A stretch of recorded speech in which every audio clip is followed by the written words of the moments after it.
ఈరోజు ఏదైతే రాష్ట్ర ప్రభుత్వం ఎస్సీ వర్గీకరణ గురించి గౌరవ శ్రీ మందకృష్ణ మాదిగ గారు సుదీర్ఘంగా 30 సంవత్సరాలు పోరాటం చేసినప్పటికీ మాది ఒప్పుకోలాలని మరి కొంచెం కన్ఫ్యూజన్ లో పెట్టి మాలలకు ఒత్తాసు పలుకుతూ ఈ రోజు ఏదైతే చేయడం జరిగిందో దాన్ని మేము వర్గీకరణ చేసినందుకు సంతోషపడుతూనే ఈ 2% ఇంకా మాకు అన్యాయం జరిగింది కాబట్టి దాని గురించి మేము బాధపడుతున్నాము.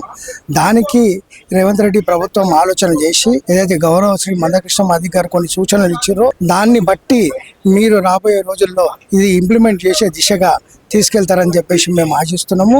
మాదిగ ప్రజానికం చాలా వెనుకబడతనాన్ని అనుభవిస్తుంది. గత 30 సంవత్సరాల నుంచి కూడా మాకు రావాల్సిన ఫలాలన్నీ కూడా ఎవరు దోసుకెళ్ళినరో ఇప్పుడు బట్టబయలు అయింది.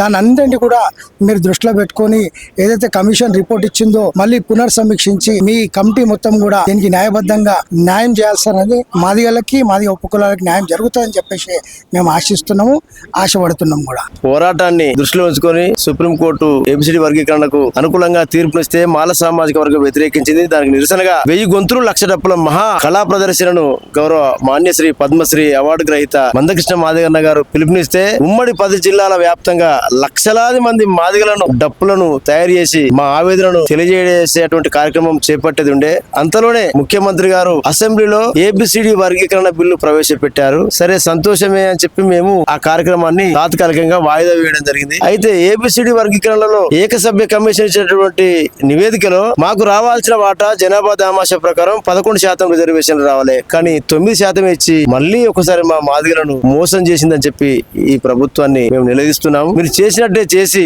మాకు మళ్ళొకసారి అన్యాయం చేశారు కాబట్టి గౌరవ ముఖ్యమంత్రి గారు మీరు అభ్యుదయవాదులు అనేక సార్లు వేదికలను పంచుకున్నారు. మందకృష్ణ మాదిగ గారితో మాదిగలతో మీకు అనేక సంబంధాలున్నాయి. అనేక ఉద్యమాల్లో మీరు ఏబిసిడి వర్గీకరణ కోసం మీరు మద్దతు ఇచ్చారు. మా బాధ మీకు తెలుసు. 75 ఏళ్లుగా మేము కోల్పోయినటువంటి రిజర్వేషన్లు మీకు తెలుసు. కాబట్టి మిగతా 2% రిజర్వేషన్ 2% కూడా ఇచ్చి మీరు ఈ తెలంగాణలో ఉన్నటువంటి మాదిగ ఉపకులాల జీవితాల్లో వెలుగులు నింపాలని చెప్పి ముఖ్యమంత్రి గారికి విజ్ఞప్తి చేస్తూ అదిగదిగో చూడు అతడే మహా ఋషి జై మాదిగా ఘన విజయం మనదేరా మహా ఆదిగా హక్కుల మనుగడకే ఈ కృషి ఏబిసిడి సాధించిన మునగాడు అతడేరా తరతరాల అణచివేతలతో వారిపోయేటి బతుకుల చూసి మాదిగ జన గుండెల దరువై దండోరై కదిలే